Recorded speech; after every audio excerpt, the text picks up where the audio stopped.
Olá pessoal, eu me chamo Haroldo Gomes, estou aqui hoje para abordarmos o tema método de melhoramento de plantas alógamas. Bem, as plantas alógamas são aquelas que promovem fecundação cruzada. Por exemplo, eu tenho o milho, o girassol, a cebola, várias outras. E eu poderia definir melhor como uma comunidade reprodutiva de organismos de fecundação cruzada, sendo que estes participam de um mesmo conjunto de genes. Então é uma definição mais clássica. Mas quais os mecanismos que favorecem a alogamia? Esses mecanismos podem ser a monoicia, que são flores unissexuais no mesmo indivíduo, entenda indivíduo como uma planta. A dioicia, eu possuo indivíduos com flores masculinas e indivíduos com flores femininas. Tenho a protandria, que seria o órgão masculino está viável, mas o feminino não. Com isso, esse pólen só poderia fecundar flores diferentes e não a flor que ele se encontra. Já a protoginia seria o contrário. O aparelho feminino estaria apto, mas o masculino não. Então ele tem que receber pólen de outra flor. Com isso facilita essa alogamia. E tem também a autoincompatibilidade, que é a incapacidade de um indivíduo fértil gerar sementes utilizando seu pólen. Então, ele não promove essa autofecundação. Com isso, favorece também a alogamia. Então, essas populações, elas trocam essa carga genética, né, pela ocasião da reprodução, mantendo ou partilhando esse mesmo conjunto gênico geração após geração. Com isso, eu tenho uma alta taxa de indivíduos heterozigotos, promovendo a manutenção de genes letais e deletérios. Então, eu tenho aqui algumas figuras onde mostra que as plantas elas podem ser consideradas alógamas se elas tiverem uma taxa de fecundação cruzada de 95% a 100%, enquanto que as autógamas têm que ter de 95% a 100% de autofecundação. Então eu tenho aí uma margem que pode ser alógama com uma frequência baixa de autofecundação ou uma autógama com uma frequência baixa de alogamia. Então existe essa tolerância para se denominar uma planta como autógama ou alógama. Mas quais as consequências que essa alogamia ela provoca na população? Primeiro, como eu estou tendo a manutenção dessa carga genética, eu permaneço com meus alelos recessivos ou deletérios ao longo dessas gerações na minha população. Eu posso ter uma depressão por endogamia devido à heterozigose, então pode ocorrer. Os parentais podem não transferir a sua carga genética integralmente para o genótipo, então você vai formar a cada geração indivíduos aleatórios, não tem uma manutenção dessa carga genética. Você tem a sua variabilidade associada à heterozigose, mas também à homozigose. Então você tem essa associação. E quando eu utilizo as espécies alógamas para promover o melhoramento, normalmente a endogamia ela é obtida artificialmente, lá no final do meu processo de melhoramento de plantas. E a alogamia ela deve ser restaurada naturalmente ao final. Então, como esses genitores não transferem o genótipo integralmente, o melhoramento dessa espécie então visa aumentar a frequência dos alelos favoráveis. Então eu trabalho com a frequência genotípica. E com isso eu melhoro o comportamento da população e não de um indivíduo em si. Então estou trabalhando com a frequência gênica de uma população. Então essa fixação desses genótipos eu posso fazer através de híbridos que são obtidos via endogamia com posterior hibridação.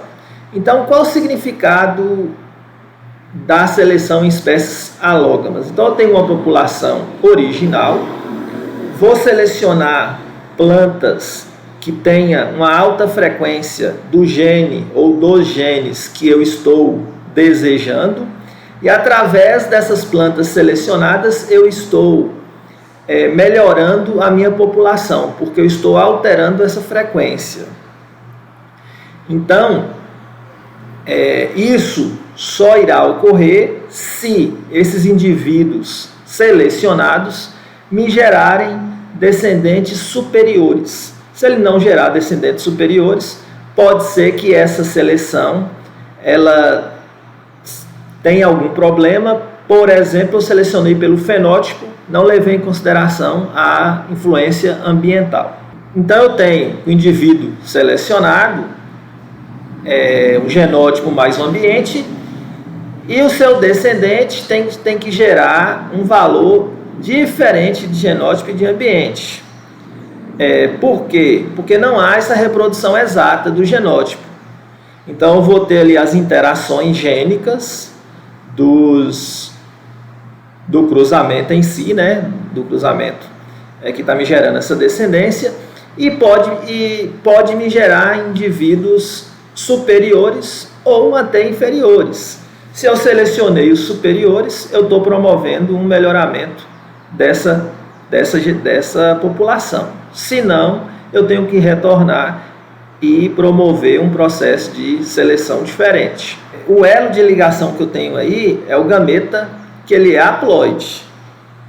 Então eu tenho o efeito aditivo, que é esse efeito do gene que está passando de uma geração para outra. Então eu tenho que trabalhar com essa variância aditiva para poder promover um processo de melhoramento. Então vamos supor aqui que eu vou fazer um exemplo utilizando uma situação que eu tenho uma frequência de azim de 0,7 e uma frequência de azão de 0,3, uma população de 1.000 indivíduos. Essa frequência de azão de 0,3, eu vou ter um indivíduo duplo homozigoto dominante de 0,09. Essa frequência de azim 0,7 me dá um duplo recessivo de 0,49. E o 2PQ, que seria 2 que multiplica a frequência de azim vezes a frequência de azão, daria 0,42 para os indivíduos heterozigotos. Com isso, eu tenho um quadro ali, em 1.000 indivíduos, a frequência de 0,09 eu vou ter 90, em 1.000 indivíduos, frequência de 0,42, 420, e frequência de 0,49 em 1.000 indivíduos, 490. Se eu excluir dessa população original os homozigotos recessivos, que é 490, eu vou ter o quê? Eu vou ter só 90 azão e 420 azão. Só o alelo favorável, azão. Então 90 mais 420 dá 510 indivíduos. Então perceba que se eu fazer a nova frequência alélica, seria o R mais meio de H para o recessivo e o D mais meio de H para o dominante. Então, fazendo para o azão, a frequência genotípica dele agora, 90 em 510 daria 0,17. 420 em 510, 0,82. Então 0,17 mais meio de H, 0,82 dividido por 2, daria uma frequência agora do azão de 0,58. Ele era 0,30, foi para 0,58. Vamos fazer P mais Q igual a 1. Então, eu utilizando 0,58, 1 menos 0,58, me sobrou 0,41. Então, a frequência do azim, que era 0,7, decresceu para 0,41. Mas perceba que a frequência do azão, que era 0,3, aumentou para 0,58. Ou seja, eu estou melhorando essa população, porque eu estou aumentando a frequência desses alelos favoráveis. Se eu tenho uma dominância completa, eu faço a seleção contra o alelo recessivo, que foi nesse caso, eu excluí o alelo recessivo azim, que eu estou diminuindo essa frequência dele. Mas eu tenho que levar em consideração também que eu posso fazer essa seleção antes do florescimento, por exemplo, em um gene de resistência a uma doença ou susceptibilidade a ela, que eu posso inocular essa doença e ver, por exemplo, o sintoma nas folhas. Então, essa seleção não precisa ser posterior à colheita, ela pode ser antes do florescimento, como foi nesse caso. Então, eu tenho um ganho, né, ao longo dessas gerações que ele pode ser mensurado.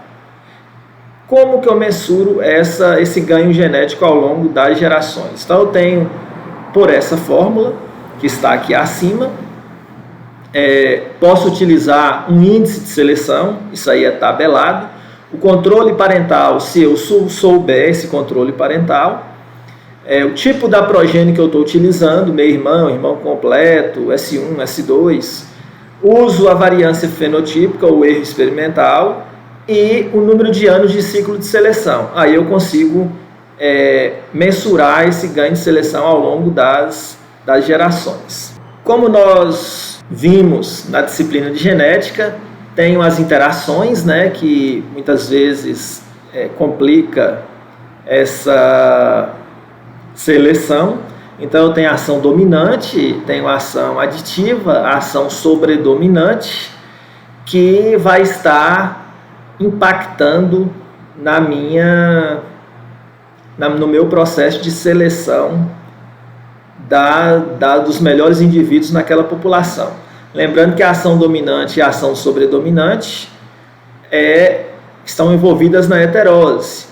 Mas o que me importa para mim seria a média dessas ações gênicas. E aí eu vou trabalhar conforme essas interações que estão ocorrendo nessa população. Então, o melhoramento de alógamas, por si, ele usa o melhoramento a nível populacional e utilizando híbridos. Então, eu tenho nessa população alguns pré-requisitos. Ela tem que ser grande para que tenha uma variabilidade genética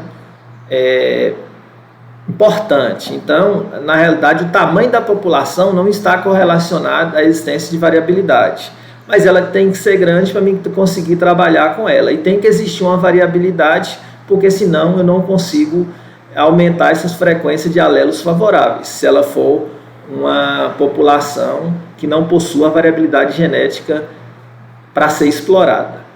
Então, eu tenho basicamente duas abordagens com relação à metodologia para melhoramento de alógamas. Primeiro, eu utilizo um indivíduo. Seria, por exemplo, uma seleção massal. Ou utilizo a progênie, que aí eu posso usar seleção recorrente. Seria basicamente essas duas abordagens. Então, vamos falar um pouco sobre o método de seleção massal. Vamos abordar a seleção massal simples primeiro. Então, ela baseia-se no fenótipo. Eu tenho uma população que ela está sob acasalamento ao acaso. Com isso, eu só conheço a mãe, que é a planta, porque o pai é uma mistura do pólen da população. E eu também não tenho controle ambiental sobre essa população. Então, atualmente, é utilizado para a seleção de caracteres agronômicos para padronização de variedades. Qual o problema? O problema seria esse não controle ambiental. Além disso, essa seleção via fenótipo, que eu posso estar selecionando um indivíduo achando que ele é superior e a variância ambiental está ali atuando. Então, eu não estou repassando a genética, a variância genotípica desse indivíduo para a próxima geração. Essa seria a principal crítica sobre o método. Com isso, foi feita a seleção massal estratificada. Então, os pesquisadores estratificaram essa população para poder ter um certo controle ambiental. Isso aumenta a eficiência do método. Então, a seleção ela é feita nos estratos separados, independentemente. Em cada estrato faz a seleção. Geralmente, para garantir o estande, eu planto 2 sementes por cova e em aproximadamente 1.000 a 10.000 covas. Vai depender desse tamanho dessa população. Então, por exemplo, se eu tiver mais ou menos 15 plantas por linha, em 30 plantas por extrato, eu utilizando uma seleção com intensidade de 19%, que aí eu escolho a intensidade que eu vou fazer. Quanto maior a intensidade, mais plantas eu escolher, maior vai ficando a minha área de trabalho, tem que levar em consideração isso também. Mas eu colho 3 espigas por extrato. Então, na próxima semeadura, eu vou retirar o mesmo número de semente de cada espiga, misturar tudo e plantar. Então, perceba que essa área minha experimental, ela aumenta ao longo das gerações. Mas aqui está um layout de uma área com método de seleção massal estratificada para vocês verem como é que é a construção do experimento em si. Então, qual que é a vantagem? Primeiro que é fácil. Eu tenho um maior controle ambiental, mas tem um grande tamanho efetivo. Além disso, eu tenho que avaliar todo ano, pelo menos um ciclo. Então, qual a desvantagem do método? Primeiro que não há controle de descendência, porque eu não sei quem é o pai e a mãe. Eu poderia até saber quem é a mãe, se eu tivesse uma anotação ao longo das gerações, mas aí só sei a mãe.